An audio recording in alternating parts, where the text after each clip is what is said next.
नमस्कार मु शांतनु त्रिपाठी आपण को स्वागत करुच्ची मोर चैनल माइथोलेट शरण को। आजिर आलोचना आरंभ करने पूर्वर मु आपण को गोटे प्रश्न पचारिबा को चाहूँगी। जेते बेले भी आमे गीता कथा चिंता करूँ सेते बेले आम मन को आसे व्यासदेव द्वारा लिखित श्रीमद् भगवद गीता, जहाँ निश्चित रूपे महान। किंतु आमे कौन केबे भाविचे आम निज माटीर आम निज भाषार महाकाव्य विषय रे? आम आदिकवि सारला दास मध्य महाभारत रे गीतार वर्णना करिसंती, जहाँ संस्कृत गीता ठारो भिन्न एवं नियारा। तेबे आमे काहेकि आम निज सारला गीता को पढ़ा किंबा बुझा चेष्टा करूनाहु? काहेकि आमे आमर एई महान परंपरा को अणदेखा करुछे? तेणु चलंतु आज ठारू आरंभ करिबा आमर एक नुआ यात्रा। आज आमे सुनिबा एवं बुझिबा को चेष्टा करिबा शूद्रमुनि सारला दासंक विरचित महाभारतर गीता।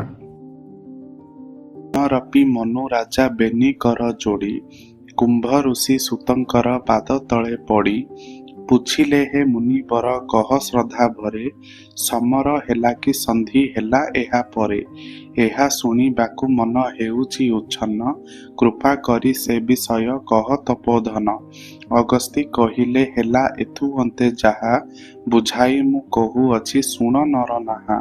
एणे कौरव थाटकु गले युधिष्ठिर, अर्जुने जोग बुझांती रथे चक्रधर।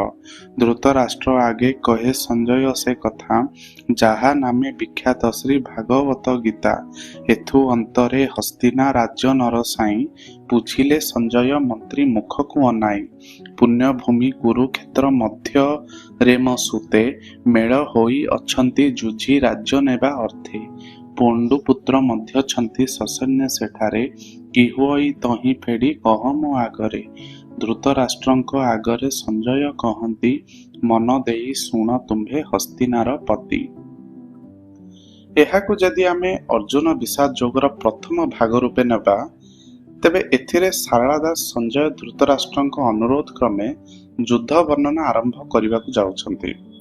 तेणु शेषरे सारला दास लिखुचंती, मन देई शुण तुम्भे हस्तिनार पति। पांडवंक युद्धोद्यम देखि दुर्योधन, द्रोणंक पाशकु जाई कहई एसन। देख गुरु सर्व अग्रे पार्थ धनुर्धारी, जुझिबा पाई कि सेही रहिछि किपरि। द्रुपद सुतंक जोगे पालित होइण, संगरे आनी अछंती बहुत सैन। विराट काशी ईश्वर शैव जुजुधान, कुंत भोज नरपति आउ चेकितान। उत्तमौजा धृष्ट केतु राजा युधामन्यु, पंचालेश मगधेश ईश्व अभिमन्यु। ए समस्त महारथी मध्य गणनीय, अस्त्र शस्त्रे होइछंती देख शोभनीय। आंभ सैन्यरे जेतक छंती रथी गण, ताहा मध्य कही बही तुम्भे गुरु शुण। पितामह भीष्म कर्ण कृप जयद्रथ, विकर्ण जे सोमदत्त तुम्भे महारथ। बाहारंती मोह पाई मारिबाकु तीर, हे गुरु मोहर सैन्य अछंती अपार। भीष्म द्वारा पुणी होई अछंती रक्षित, तेबे सुधा जय हेब पाऊ नाही चित।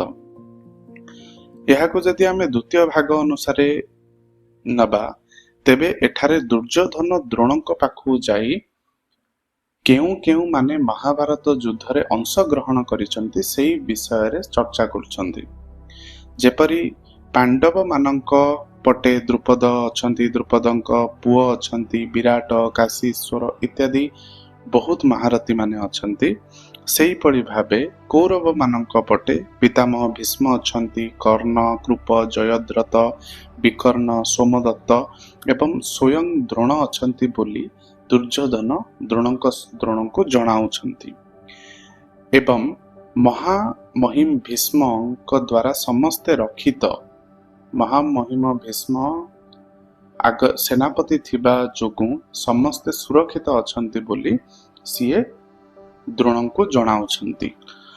पांडवंक अल्प सैन्य भीम वीर बळे, पालित होइण युद्धे जिणिबे से हेळे। एथिपाई रण बिहो द्वार देशे तुम्भे, रहिण भीष्म रथिंकु रख बोलु आंभे। मान गोविंद द्रोणंकु କହୁ ଏ ବଚନ, ପିତାମହ ଶୁଣି କରି ହୋଇଲେ ପ୍ରସନ୍ନ। ଗର୍ଜନ କରିଣ ଟାଣେ ବଜାଇଲେ ଶଙ୍ଖ, ସେହି ଶବ୍ଦରେ ହରିଲେ ନିଜ ଯୋଦ୍ଧା ଦୁଃଖ। ଯୋଦ୍ଧାଏ ଗୋମୁଖୀ ଶଙ୍ଖ ଧରି ବଜାଇଲେ, କେହି କେହି ଭେରି ତୁରି ପଣବ ଫୁଙ୍କିଲେ। ସେସବୁ ଫୁଙ୍କତେ ଏକ ମହାଶବ୍ଦ ହେଲା, କୌରବ ସେନାଙ୍କ ମନ ହରଷେ ଫୁଲିଲା। ଫାଟିଯାଏ ଗିବାଗିରି ସହିତରେ କ୍ଷିତି, ଭୟେ ଆତଙ୍କ ହୋଇଲା ଦେବୀ ବସୁମତୀ। ଶ୍ୱେତ ହୟ ଯୁକ୍ତ ରଥେ ଶ୍ରୀହରି ଅର୍ଜୁନ, ବସି ଯୁଦ୍ଧ କରିବାକୁ ବଳାଇଲେ ମନ। ପାଞ୍ଚଜନ୍ୟ ଦେବଦତ୍ତ ଶଙ୍ଖ କରେ ଧରି, ଫୁଙ୍କିଲେ ଶ୍ରୀକୃଷ୍ଣ ପାର୍ଥ ଅତି ଆଣ୍ଟ କରି। ମୁଖରେ ଧରି ପୌଣ୍ଡୁକ ଶଙ୍ଖ ବୃକୋଦର, ଫୁଙ୍କି ଅତି ଆନନ୍ଦିତ ହେଲା ହୃଦୟର। ବିଜୟ ଶଙ୍ଖ ଫୁଙ୍କିଲେ ଦେବ ଯୁଧିଷ୍ଠିର, ସମର କ୍ଷେତ୍ରରେ ଜୟୀ ହେବା ମାନସର। ସୁଘୋଷ ମଣି ପୁଷ୍ପକ ହସ୍ତରେ ଧରିଣ, ନକୁଳ ଯେ ସହଦେବ ଫୁଙ୍କିଲେ ତକ୍ଷଣ। ଶିଖଣ୍ଡୀ ବିରାଟ ଧୃଷ୍ଟଦ୍ୟୁମ୍ନ କାଶୀରାୟ, ଶ୍ରୀକୃଷ୍ଣ ଭ୍ରାତା ସାତ୍ୱିକ ରାଜା ଦ୍ରୌପଦେୟ। ଅଭିମନ୍ୟୁ ଆଦି ବୀରେ ନାନା ଶଙ୍ଖ ଧରି, ମୁଖରେ ସେ ବଜାଇଲେ ଅତି ଉଚ୍ଚ କରି। ସେହି ଶଙ୍ଖର ଶବଦେ ତୁମ୍ଭର ଯେ ପୁଅ, ମଲ୍ଲୁ ବୋଲିଣ ଭାଳିଲେ ହୋଇଣ ଅଥୟ। ଏଠାରେ ଶାରଳା ଦାସ ବର୍ଣ୍ଣନା କରିଛନ୍ତି ବର୍ତ୍ତମାନ ଯୁଦ୍ଧ ଆରମ୍ଭ ହେବାକୁ ଯାଉଛି, ତେଣୁକରି ପ୍ରଥମେ ପିତାମହ ଭୀଷ୍ମ ଶଙ୍ଖ ବଜାଇ କୌରବ ସେନାର ଆତ୍ମବିଶ୍ୱାସକୁ ବଢ଼ାଇଲେ। ସେହିଭଳି ଭାବେ ପାଣ୍ଡବମାନଙ୍କ ମଧ୍ୟରେ ଅର୍ଜୁନ ଏବଂ ଶ୍ରୀକୃଷ୍ଣ ପ୍ରଥମେ ଶଙ୍ଖ ବଜାଇ ପାଣ୍ଡବ ସେନାଙ୍କର ମନୋବଳକୁ ଦୃଢ଼ କରିବାକୁ ଚେଷ୍ଟା କଲେ। ତେଣୁକରି ଶ୍ରୀକୃଷ୍ଣଙ୍କର ଶଙ୍ଖ ପାଞ୍ଚଜନ୍ୟ, ଭୀମଙ୍କର ଶଙ୍ଖ ପୌଣ୍ଡୁକ, ଯୁଧିଷ୍ଠିରଙ୍କ ଶଙ୍ଖ ବିଜୟ ଏବଂ ନକୁଳ ସହଦେବଙ୍କର ସୁଘୋଷ ଓ ମଣିପୁଷ୍ପକ ନାମକ ଶଙ୍ଖ ଧରି ସେମାନେ ଯୁଦ୍ଧ ଆରମ୍ଭର ଘୋଷଣା କରୁଛନ୍ତି। ଏହି ଭାଗରେ ଶ୍ରୀକୃଷ୍ଣଙ୍କୁ ଅର୍ଜୁନ ଅନୁରୋଧ କରିଛନ୍ତି, ଯୁଦ୍ଧ କରିବା ଆଗରୁ ଥରେ ସିଏ ଉଭୟ ପକ୍ଷ କୌରବ ଏବଂ ପାଣ୍ଡବଙ୍କ ପକ୍ଷରେ କେଉଁମାନେ ଯୁଦ୍ଧରେ ସାମିଲ ହୋଇଛନ୍ତି ସେମାନଙ୍କୁ ଥରେ ଦେଖିବା ପାଇଁ ଅନୁରୋଧ କରୁଛନ୍ତି ଏବଂ ନିଜର ଶ୍ୱେତ ହୟ ଯୁକ୍ତ ରଥ, ନିଜ ରଥକୁ ଯାହା ଧଳା ଘୋଡ଼ା ଦ୍ୱାରା ଟଣା ଯାଉଛି ତାହାକୁ ନେଇ ଉଭୟ କୌରବ ଏବଂ ପାଣ୍ଡବଙ୍କ ମଧ୍ୟରେ ରଖିବାକୁ ଅନୁରୋଧ କରୁଛନ୍ତି। ଏହାକୁ ଶାରଳା ଦାସ ଏପରି ଭାବେ ବର୍ଣ୍ଣନା କରୁଛନ୍ତି, ସର ବିନ୍ଧିବାକୁ ଆଉ ମାତ୍ର ବାକି ଅଛି, ଏହି କାଳେ ଶ୍ରୀକୃଷ୍ଣଙ୍କୁ ବୋଇଲେ ଶ୍ରୀବତ୍ସୀ।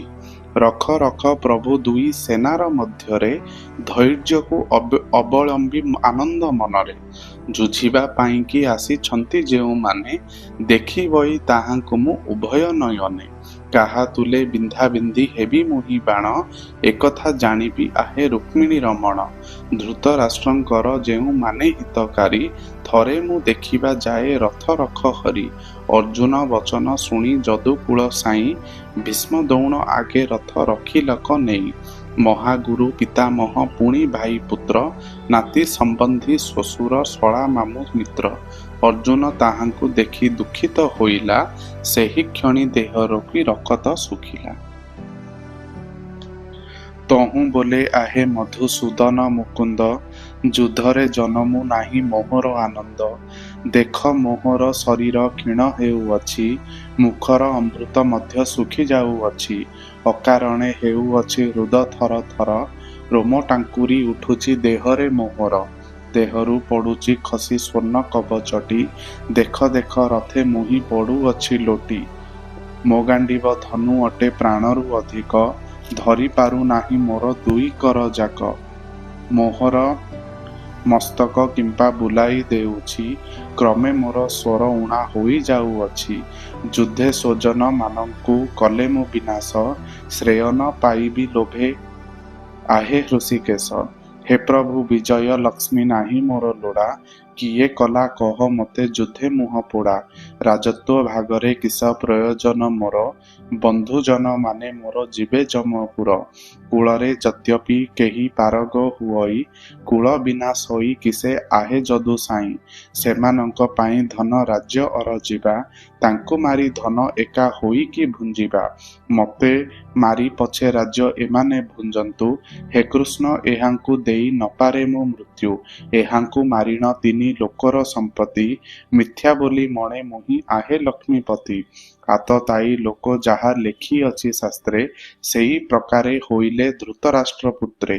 ସ୍ୱଜନ ମାନଙ୍କୁ ମାରି ଇହ ପର ଦୁଇ, ବୁଡ଼ାଇ ମୁଁ ନ ପାରିବି ଆହେ ଲକ୍ଷ୍ମୀ ସାଇଁ। ଧୃତରାଷ୍ଟ୍ର ପୁତ୍ରମାନେ ଜ୍ଞାନ ହୁଡ଼ିଛନ୍ତି, ଏଣୁ କୂଳ କ୍ଷୟ କଥା ସେମାନେ ଲୋଡ଼ନ୍ତି। ଜ୍ଞାନ ଥାଉ ଥାଉ ଆମ୍ଭେ କିରୂପେ ତାହାଙ୍କୁ, ମାରି ବାଟି କୃଷ୍ଣ କହ ଏକଥା ଆମ୍ଭଙ୍କୁ। ମରଣ ଯେବେ ଭଜନ୍ତି କୂଳ ଶ୍ରେଷ୍ଠ ଜନ, ଗରିଷ୍ଠ ନଥାଇ ନାଶ ଯାଏ କୂଳ ଧର୍ମ। କୂଳ ଧର୍ମ ନାଶ ଗଲେ ହୁଅଇ ଅଧର୍ମ, କୂଳକୁ ଆକର୍ଷଇ ହେ ପୁରୁଷ ଉତ୍ତମ। ଅଧର୍ମ ହେତୁରୁ କୂଳ ସ୍ଥିରୀ ହୁଅନ୍ତି ଭ୍ରଷ୍ଟ, ତହିଁରୁ ବର୍ଣ୍ଣ ଶଙ୍କର ହୁଅନ୍ତି ଭୂମିଷ୍ଠ।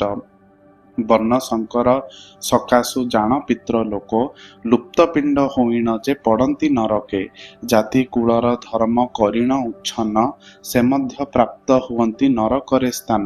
ଆମ୍ଭେମାନେ ଏବେ ରାଜ୍ୟ ଲୋଭେ ମତ ହୋଇ, ସୁଜନ ବାନ୍ଧବ ନାଶେ ଆସିଅଛୁ ଧାଇଁ।